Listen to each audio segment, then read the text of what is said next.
Well, since I talked about one big 90s Marvel cartoon, it makes sense to talk about the other. Spider-Man the Animated Series. Spider-Man previously had brief cameos in the X-Men cartoon, so it only made sense for him to have his own show as a spin-off. That's right, Marvel was doing the shared universe thing long before the MCU was around. One good thing they do is have Spider-Man already established. He already has been doing his web slinging for a few years, and it makes sense given his cameos in X-Men. So is the show as great? Not really. Don't get me wrong, it's not bad, but over the course of the series, the episodes were really hit or miss. Some were really good, and others, well, it's not that they're bad, they just kinda come and go. This was really disappointing to me because Spider-Man was already established as my favorite superhero. One of the biggest issues I have with the show is the lack of violence.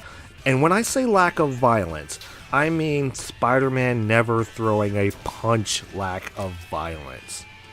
This was during a time where Fox was trying to make their shows more kid-friendly. No one uses real guns, no one uses words like die, death, or kill. I get wanting to censor certain things from children, but because the show was so devoid of decent action, it had to try really hard with its stories. And like I said, some were really good and others were eh. There were certain cases where this restriction was lifted, like in the Symbiote Saga and the crossover with the Punisher, but for the most part, Spidey just kinda webbed people up and moved on. The other problem I had was the lack of understanding of the chronology of events. With X-Men, you knew the sequence to watch the series, and things built on one another. With this series, I honestly can't be sure what sagas are happening when. It's almost like you can watch the episodes in any order, which is not a good thing.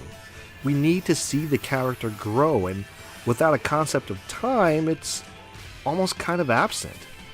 If you grew up with this show, I understand that it can hold a lot of nostalgia for you, but for me, it just doesn't stick.